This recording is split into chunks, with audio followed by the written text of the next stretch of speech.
দূর দূর দূরান্তের যে সকল শিক্ষার্থীরা ফেসবুক লাইভ ক্লাসের স্কিল পোর্টাল বাংলাদেশে সবাইকে শুভেচ্ছা জানিয়ে আজকের লেকচার শুরু করছি।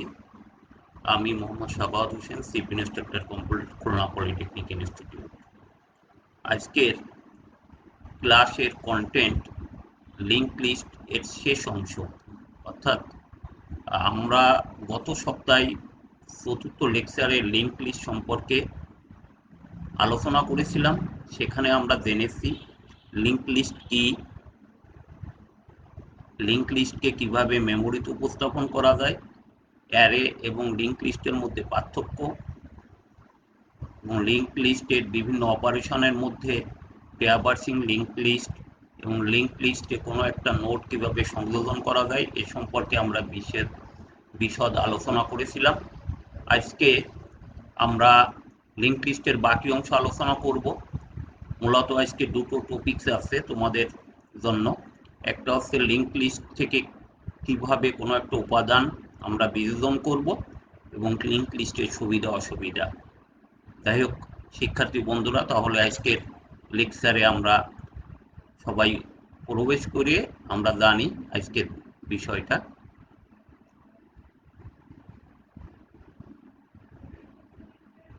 লিঙ্ক লিস্টে একটি নোড, লিঙ্ক লিস্ট থেকে একটা নোড আমরা কিভাবে বিয়োজন করতে পারি। আমরা জানি লিঙ্ক লিস্ট দেখতে অনেকটা শিকলের মতো, এবং সেখান থেকে আমরা একটা নোডকে বিয়োজন করতে গেলে আমাদের তিনটে কেস হতে পারে। একটা হচ্ছে আমরা ফার্স্ট নোডটা ডিলিট করতে পারি, কেস টু এর লাস্ট নোড ডিলিট করতে পারি, এবং আমাদের পছন্দ অনুযায়ী যে কোনো স্থান থেকে একটি নোডকে আমরা বিয়োজন করতে পারি। আমরা কেস থ্রিতে আমরা আলোচনা করব। তাহলে আমরা এখন এই তিনটে কেসের এক একটি করে আমরা আলোচনা শুরু করা যাক। আমরা শুরুতেই কেস ওয়ানের, অর্থাৎ deleting the first node from a link list, একটা লিঙ্ক লিস্ট থেকে কিভাবে আমরা প্রথম নোডটা ডিলিট করতে পারি।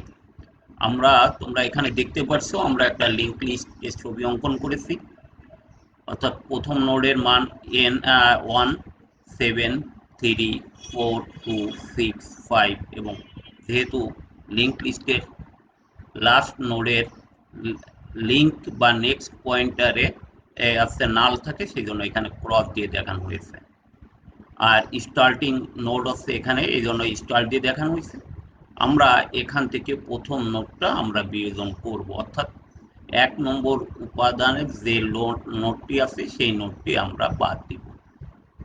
বাদ দিলে আমার লিঙ্ক লিস্টের অর্থাৎ স্টারটা এখন চলে আসবে 2 নম্বর নোডে, অর্থাৎ 7 নম্বর ডাটায় যে নোডটা আছে সেই নোডে স্টার চলে আসবে। তোমরা অলরেডি দেখতে পাচ্ছ যে 1 আর নাই, এখন স্টার্ট হবে 7 নম্বর নোডে, এবং বাকি সবগুলো ঠিক আছে।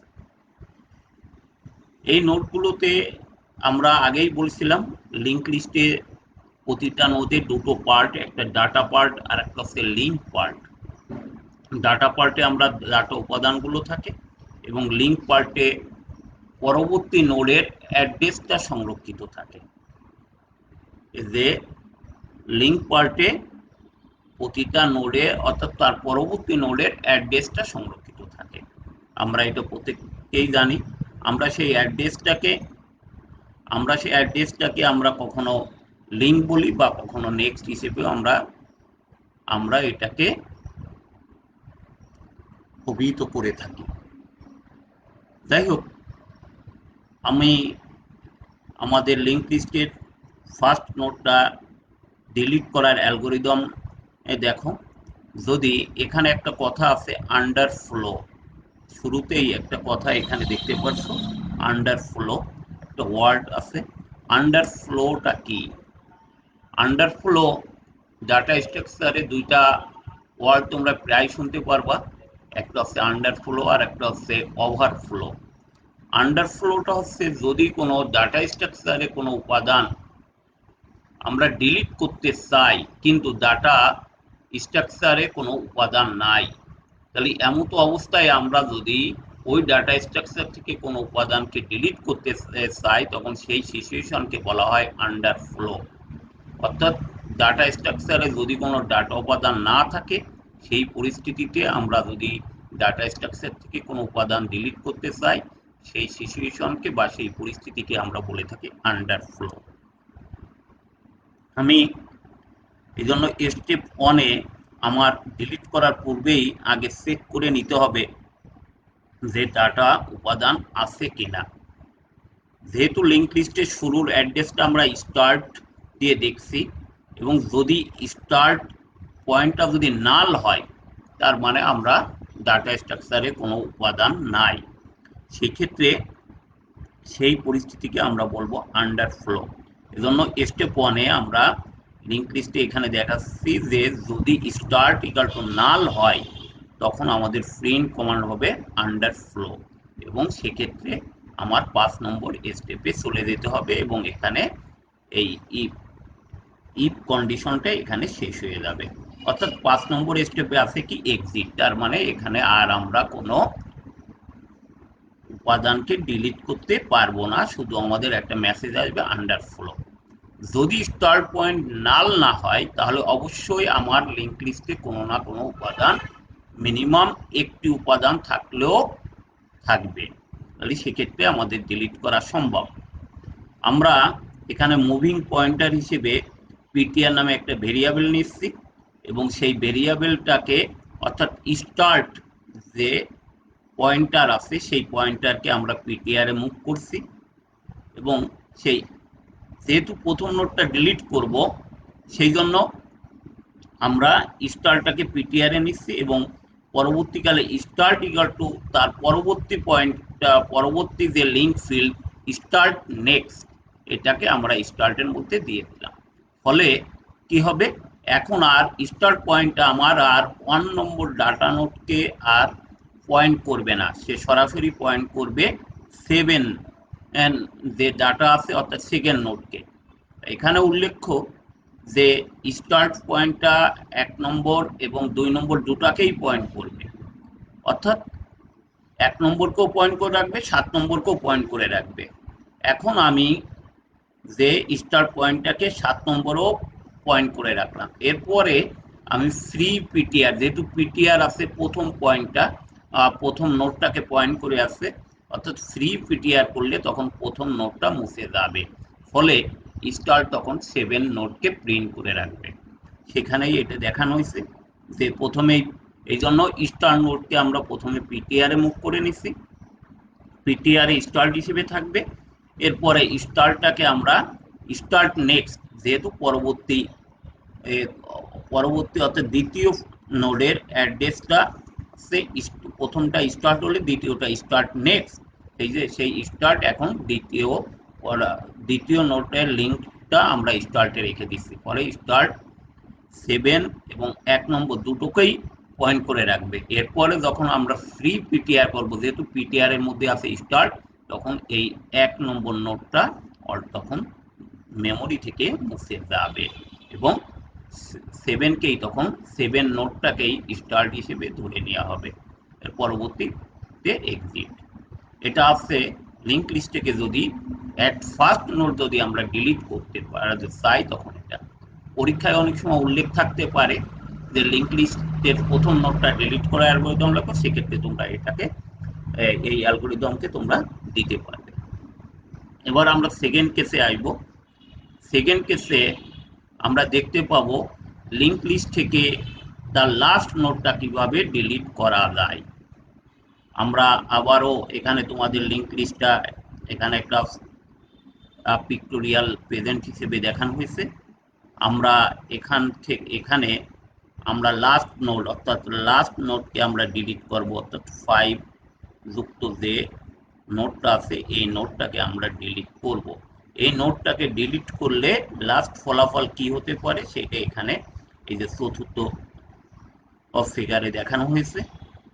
এখানে আমরা শুরুতেই স্টার্টটাকে একটা স্টার্ট প্রি পিটিআর এবং পিটিআর হিসেবে একটা প্রি পিটিআর এবং পিটিআর এই দুটো ভেরিয়েবল হিসেবে আমরা এখানে অ্যাসাইন করব, অর্থাৎ স্টারটা প্রথমে পিটিআর এবং তার পূর্বের যে নোটটাকে থাকবে পিটিআর প্রি অর্থাৎ প্রিভিয়াস পিটিআর, অর্থাৎ প্রথম নোটটাকে যদি আমরা প্রি পিটিআর বলি, পরেরটাকে বলবো পিটিআর।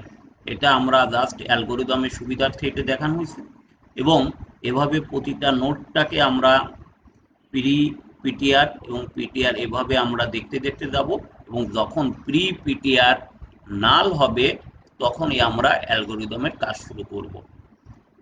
এখানে এই জন্য এখানে লেখা হয়েছে যে স্টার্ট প্রি পিটিআর এবং পরবর্তী নোটটাকে পিটিআর হিসেবে দেখানো হয়েছে। এই যে মুভ, এদের লেখা আছে মুভ পিটিআর এবং pre PTR such that next part of PTR equal to নাল, অর্থাৎ যতক্ষণ নাল না পাবো। যেহেতু আমরা লাস্ট নোটটাকে ডিলিট করতে চাই সেজন্য আমরা অবশ্যই লাস্ট নোডের অ্যাড্রেসটাকে আমরা খুঁজে বের করতে হবে। লাস্ট নোডের অ্যাড্রেস আমরা প্রত্যেকেই জানি, লাস্ট নোডের নেক্সট পয়েন্টে যদি নাল থাকে তাহলে সেটা লাস্ট নোড হিসেবে বিবেচিত হবে। তাহলে আমরা পিটিআর এবং প্রি পিটিআরকে মুভ করবো যতক্ষণ পর্যন্ত পিটিআর নাল না হয়। সেটা আমরা দেখাচ্ছি, এখানে স্টার থেকে শুরু করেছি, এভাবে প্রি পিটিআর এবং পিটিআরকে মুভ করতে করতে যখন এই পিটিআর এর লিঙ্ক ফিল্ডে আমরা নাল পাবো তখনই আমরা অ্যালগোরিদমের কাজ শুরু করব এবং তখনই আমরা এই নোটটাকে ফ্রি করে দিব, অর্থাৎ এদেরকে মেমোরি থেকে ফ্রি করে দিব, তখন এটা ডিলিট হয়ে যাবে এবং তার প্রি পিটিআর এর পূর্বের লিঙ্ক ফিল্ডে আমরা নাল রেখে দেব, যেহেতু এটাই তখন শেষ নোড হিসেবে বিবেচিত হবে এবং জাস্ট ফিগারটা এরকম দেখা যাবে। এবার আমরা এর অ্যালগোরিদমটা দেখি। আগেই আমাদের প্রত্যেকটা ডিলিট অ্যালগোরিদমের প্রতিটা ফিল্ডে আমাদের আগেই চেক করে নিতে হবে, যদি স্টার্ট নাল হয় তাহলে আমার কমান্ড করতে হবে যে আন্ডারফ্লো কিনা। এই জন্য আন্ডারফ্লো আগেই আমার স্টার্ট ইকুয়াল টু নাল কিনা, যেহেতু স্টার্ট নাল মানে এখানে কোনো ডাটা নাই, সেক্ষেত্রে এটার কমান্ড হবে আন্ডারফ্লো, মেসেজ প্রদর্শন করবে আন্ডারফ্লো এবং লাস্ট স্টেপে চলে যাবে। এখানে চাই দেখানো হয়েছে এবং ইফ দিয়ে শুরু করলে সেই ইফটা শেষ করতে হয়, সেজন্য এন্ড অফ ইফ এখানে আমরা 1 নম্বর স্টেপে আছে। আমরা আগের ফিগারেই বলেছি আমরা স্টারটাকে পিটিআর এবং তার পূর্বের ফিল্ডটাকে প্রি পিটিআর হিসেবে ডিনোট করব। এই জন্য আগেই আমার যেহেতু এটা হচ্ছে লাস্ট নোটটাকে ডিলিট করতে হবে, সেজন্য আমার স্টার্ট নেক্সট যতক্ষণ নাল না হয় ততক্ষণ পর্যন্ত আমার হচ্ছে এটা খোঁজ করে তারপরে এটাকে ডিলিট করতে হবে। সেজন্য পিটিআরকে স্টারটাকে প্রথমে পিটিআরে মুভ করে নিছি এবং আমি সাইড থেকে 5 নম্বর স্টেপ, এই দুটো স্টেপ ততক্ষণ পর্যন্ত একটা শর্তের অধীনে অর্থাৎ হোয়াইল শর্তের অধীনে কাজ করবে যতক্ষণ পিটিআর নেক্সট, আমরা এখানে নেক্সট দিয়ে দেখাইছি, কেউ যদি লিঙ্ক পিটিআর দাও তাহলেও সমস্যা নাই। পিটিআর নেক্সট যতক্ষণ পর্যন্ত নাল না হবে ততক্ষণ পর্যন্ত আমি এই 4 এবং 5 নম্বর স্টেপটাকে মুভ করতে থাকবো। যেহেতু পিটিআর ইকুয়াল টু স্টার দেখানো হয়েছে, এই জন্য প্রি পিটিআরকে আমরা প্রি পিটিআর এর ভিতরে পিটিআরকে মুভ করব এবং পিটিআরকে তার পরবর্তী লিঙ্ক ফিল্ড অর্থাৎ পিটিআর নেক্সট ফিল্ডকে মুভ করব যতক্ষণ পর্যন্ত এই পিটিআর নেক্সটটা নাল না হবে। যাই হোক, এইভাবে করতে করতে আমরা অলরেডি এভাবে করতে করতে আমরা পিটিআর কে অবশ্যই করতে পারবো আর আমরা এক সময় নাল পেয়ে যাব এবং সেক্ষেত্রে এটা লুপ থেকে বেরিয়ে আসবে এবং সেক্ষেত্রে প্রি পিটিআর নেক্সট ফিল্ডটাকে আমরা নাল করে দিব। নাল করে দিলে তখন হবে কি আমার লাস্ট নোটটা আর আগের প্রি পিটিআর এর নেক্সট ফিল্ডটা নাল হয়ে থাকবে। এরপরে আমরা পিটিআর কে যদি ফ্রি করে দিই তাহলে লাস্ট নোটটা আর আমরা খুঁজে পাবো না, আর এর পূর্বে যে প্রি পিটিআর নেক্সটটা নাল থাকছে তাহলে এটাই শেষ নোট হিসেবে ডিনোট করবে এবং লুপ থেকে এবং আমাদের অ্যালগোরিদম থেকে এক্সিট হবে। এবার আমরা কেস 3 তে আসি। কেস 3 তে আমরা যে কাজটি করব, আমরা যে কোনো ফিল্ডে অর্থাৎ ফার্স্ট বা লাস্ট কেন যে কোনো জায়গায় আমাদের পছন্দ অনুযায়ী একটা নোটকে আমরা ডিলিট করতে পারবো, সেটাই আমরা এখানে করব। এখানে ফিগারে দেখতেই পারছো যে এই লিঙ্ক লিস্টটা আছে। এই লিঙ্ক লিস্টটাকে প্রি পিটিআর এবং পিটিআর দিয়ে আগের মতো মুভ করব এবং প্রি পিটিআর এবং পিটিআর এর এখানে আমি দেখানোর চেষ্টা করছি প্রি পিটিআর এবং পিটিআর এই নোডের ভিতরে এই নোডটাকে আমরা 2 নম্বর ডাটা বিশিষ্ট উপাদান নোডটাকে আমরা ডিলিট করব ফলে 4 পয়েন্ট করে থাকবে 6 ডাটাকে এবং এর পরবর্তীকালে দেখবা যে 2 আর আমার থাকবে না। এখানে সেটাই দেখানোর চেষ্টা করছি, অর্থাৎ 1 7 3 4 4 পরে 2 নম্বর নোটটা আর থাকবে না, এটা সরাসরি পয়েন্ট করবে 6টাকে এবং পরবর্তীকালে এইভাবে থাকবে। তাহলে এর অ্যালগরিদমটা আমরা একটু দেখি।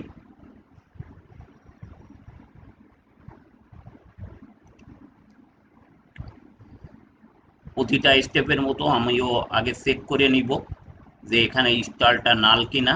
যদি স্টার্ট নাল হয়, এখানে কোনো উপাদান নাই, তাহলে সেই ক্ষেত্রে এটা হবে আন্ডারফ্লো মেসেজটা আসবে এবং আমরা অ্যালগরিদমের শেষ পর্যায়ে চলে যাব। স্টেপ 2তে যদি উপাদান যদি নাল না হয় তাহলে অবশ্যই ডিলিট করতে পারবো। সেক্ষেত্রে আমরা আবারও বলছি পিটিআর এবং প্রি পিটিআর এই দুটো ভেরিয়েবলকে আমরা অ্যাসাইন করব। পিটিআর স্টার্ট হিসেবে যাবে এবং প্রি পিটিআরটা প্রি পিটিআর হিসেবে কাজ করবে। এটা কতক্ষণ পর্যন্ত এই লুপটা কাজ করবে? যতক্ষণ পর্যন্ত প্রি পিটিআর আরে ডাটা ফিল্ড যতক্ষণ পর্যন্ত আমাদের সেই নিউমেরিক্যাল ভ্যালু, অর্থাৎ আমার এখানে নাম দেয়া, নাম মানে আমার সেই ডাটা উপাদান, যে ডাটা উপাদানকে আমরা সার্চ করে দেখব কোন ডাটাটা আমরা ডিলিট করব, সেই জন্য এখানে নাম লেখা হয়েছে। এটা আমরা কখনো আগের অ্যারে অধ্যায়ের অ্যালগরিদমে আমরা এটাকে আইটেম হিসেবে চিহ্নিত করেছি, এখানে আমি নাম হিসেবে এটাকে অ্যাসাইন করা হয়েছে।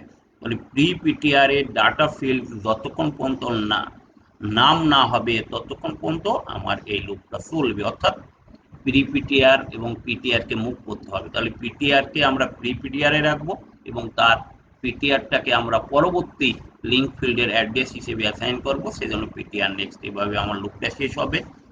এরপরে আমার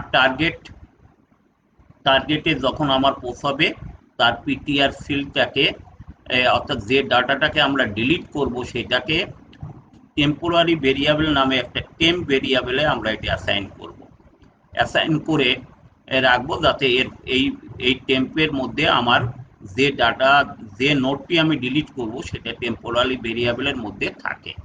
এরপরে প্রি পিটিআর নেক্সট ফিল্ডটাকে তার পরবর্তী লিঙ্ক ফিল্ডে, অর্থাৎ তার পরবর্তী যে নেক্সট ফিল্ডে আমরা অ্যাসাইন করব। প্রি পিটিআর নেক্সটটাকে আমরা অ্যাসাইন করে দেব। ফলে এই টেম্পের মধ্যে যে পিটিআরটাকে রাখছি সেই পিটিআরটাকে পয়েন্টার সেটাকেও পয়েন্ট করে রাখবে এবং তার পরবর্তী পয়েন্টটাকেও পয়েন্ট করে রাখবে। এরপর যখন আমরা টেম্পোরারি অর্থাৎ টেম্পটাকে ফ্রি করে দিব তখন আর এটা মেমোরিতে খুঁজে পাওয়া যাবে না। এখানে ফ্রি বলতে অর্থাৎ মুক্ত করে দিচ্ছি, অর্থাৎ ডিলিট করে দিচ্ছি। তোমরা প্রত্যেকে এখানে আমি ফ্রি হিসেবে অ্যাসাইন করছি, হয়তো কোনো কোনো বইতে বা বিভিন্ন ল্যাঙ্গুয়েজে কখনো ডিলিট হিসেবেও আছে বা ফ্রি হিসেবেও আছে। তোমরা এটা জাস্ট অ্যালগরিদমের ভাষা হিসেবে আমি এখানে ফ্রি লিখছি। এরপরে আমরা অ্যালগরিদমটা এক্সিট হবে। আবারও বলি, প্রথমে আমরা আন্ডারফ্লো আছে কিনা এটা চেক করব। এরপরে পিটিআর এবং প্রি পিটিআর কে মুভ করব। যেহেতু স্টার্টিং অ্যাড্রেসটা থাকে স্টার্ট হিসেবে, সেই জন্য পিটিআর স্টার্টই করব এবং প্রি পিটিআর পিটিআরটাকে অ্যাসাইন করে রাখবো। এরপরে আমরা ডাটাকে সার্চ করব যতক্ষণ পর্যন্ত না আমাদের টার্গেট যে আইটেম, অর্থাৎ প্রি পিটিআর ডাটা ফিল্ডটা যতক্ষণ তার আইটেম বা নাম হিসেবে এখানে দেখানো হয়েছে, নাম যতক্ষণ না পাবে ততক্ষণ পর্যন্ত প্রি পিটিআর কে পিটিআর এবং পিটিআর কে পিটিআর নেক্সট হিসেবে আমরা মুভ করতে থাকবো। যখনই আমার টার্গেট ডাটাতে আসবে থাকার পরে আমরা সেই পিটিআরটা খুঁজে পাবো, তখন সেই পিটিআরটাকে আমরা টেম্প হিসেবে একটা ভেরিয়েবলে রাখছি। কারণ টেম্পে যদি না রাখি তাহলে ওটাকে যখন আমরা ওটাকে তাহলে আর ফ্রি করতে পারবো না, খুঁজে পাবো না। যেহেতু আমি যখন প্রি পিটিআর কে মুভ করবো পয়েন্ট করাবো তার পরবর্তী ফিল্ডে, তখন এটা হারিয়ে যাইতে পারে, সেজন্য আমরা এটা টেম্পোরারি ভেরিয়েবল হিসেবে রাখবো। এরপরে প্রি পিটিআর নেক্সটটাকে pre PTR PTR next PTR next ফিল্ডটাকে প্রি পিটিআর নেক্সট ফিল্ডে আমরা অ্যাসাইন করে রাখবো। এরপর ওই টেম্পে যে নোটটা আমরা ডিলিট করতে চাই সেটাকে ফ্রি করে দিলে ওটা মেমোরি থেকে হারিয়ে যাবে এবং আমার অ্যালগরিদম শেষ হবে। আবারও আমরা এর পূর্বের স্লাইডের ফিগারে আমরা একটু দেখি।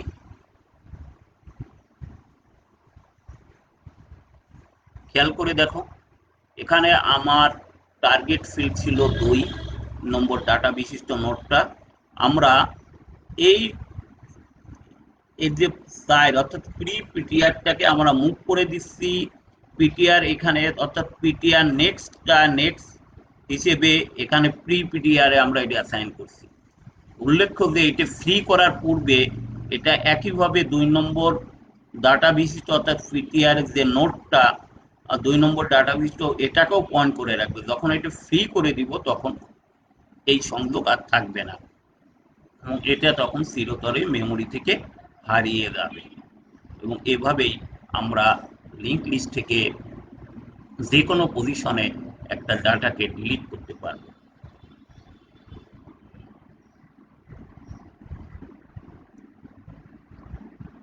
আমরা লাস্ট টপিক আজকে আমরা দেখব লিঙ্ক লিস্টের সুবিধা এবং অসুবিধা কি কি। লিঙ্ক লিস্টে প্রতিটা ডাটা স্ট্রাকচারের কিছু সুবিধা এবং অসুবিধা আছে এবং সেই যখন যে কোনো প্রয়োজনে যেটা ব্যবহার করলে আমাদের সুবিধা হবে সেইটাই আমরা ব্যবহার করে থাকি। যাই হোক, লিঙ্ক লিস্টের সুবিধাগুলো কি কি? লিঙ্ক লিস্টে আমরা এই সুবিধাগুলো পেয়ে থাকি। লিঙ্ক লিস্ট হচ্ছে একটা ডাইনামিক ডাটা স্ট্রাকচার।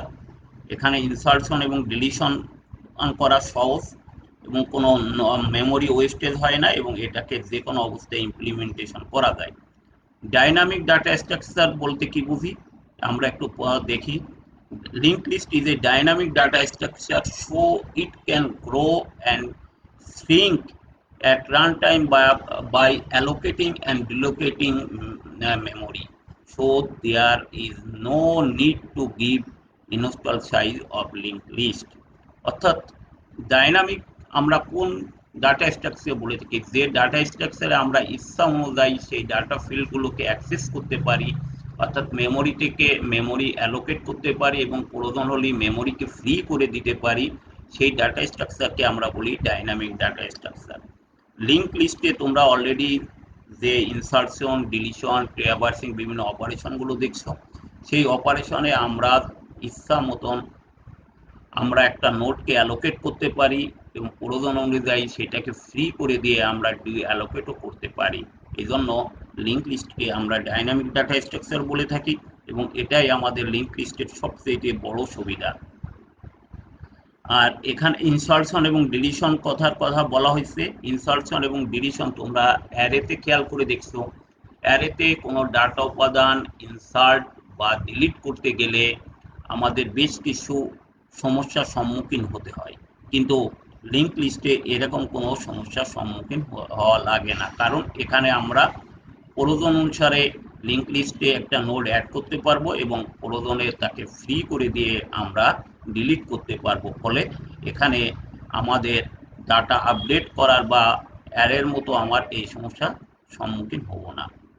এখানে কোনো মেমোরি ওয়েস্টেজ হওয়ার সুযোগ নাই, কারণ অ্যারেতে যদি আমি 10টি ডাটা দিয়ে থাকি সেই 10টি ডাটাই পূর্বেই ডিক্লেয়ার করতে হয় এবং তার ভিতর থেকে যদি আমরা 6টা ডাটা ব্যবহার করি বলে 4টে উপাদান, তাহলে কি হবে ওখানে ওয়েস্টেজ হয়। কিন্তু লিঙ্ক লিস্টে এরকম কোনো সমস্যা নাই, কারণ লিঙ্ক লিস্টে যে কয়টি ডাটা আমরা সংযোজন করব সেই কয়টি ডাটা সংযোজন করতে পারি এবং প্রয়োজন অনুযায়ী আমি ডাটা ওখান থেকে ফ্রি করে বিয়োজন করতে পারি।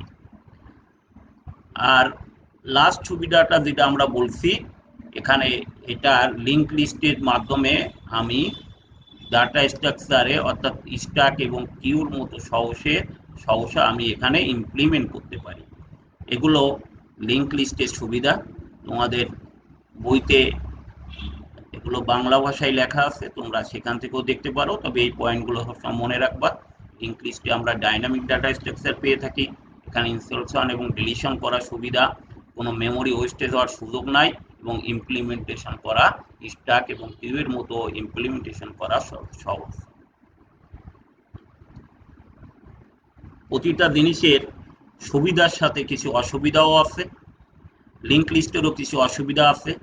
এখানে কি কি অসুবিধা আমরা দেখতে পারি, এখানে লিঙ্ক লিস্টে মেমোরি ইউজটাও হয়ে থাকে, তার ট্র্যাভার্সিংটা অনেক সময় একটু কঠিন হয়ে দাঁড়ায় এবং রিভার্স ট্র্যাভার্সিংও আছে। যাই হোক, আমরা একটু ডিটেলস দেখি। Memory is use more memory is required to store element linked list as compared to array, because in linked list each node contain a pointer and in request it requires extra memory for itself. অ্যারেতে সাধারণত আমরা দেখছি মেমোরিগুলো পরপর সংরক্ষিত থাকে এবং সেখানে আমরা ডাটা ইনসার্ট করতে পারি। তোমরা প্রত্যেকেই ইতিমধ্যেই জেনেছো যে লিঙ্ক লিস্টে দুটি ফিল্ড থাকে, সরি, লিঙ্ক লিস্টে দুটি ফিল্ড থাকে, একটা ডাটা ফিল্ড, একটা লিঙ্ক ফিল্ড। এবং আমি যে কোনো ডাটা রাখতে গেলে ডাটা ফিল্ডে রাখতে পারি এবং লিঙ্ক ফিল্ডে সাধারণত পরবর্তী নোডের অ্যাড্রেস থাকে, এখানে কোনো ডাটা রাখার সুযোগ নাই।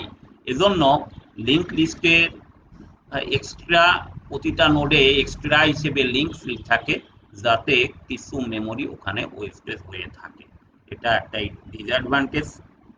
আর এখানে ট্র্যাভার্সিং অন্যান্য ডাটা স্ট্রাকচারের মতো এখানে ট্র্যাভার্সিং একটু জটিল, কারণ ট্র্যাভার্সিং করার পূর্বেই তোমার প্রতিটা নোডটাকে পয়েন্টার, তার কোন পয়েন্টার, প্রতিটা নোডের যে তার যে পূর্বের পয়েন্টার ফিল্ডটাকে ভালোভাবে ডিক্লেয়ার করে ভালোভাবে আগে অ্যাসাইন করে দেখতে হয়।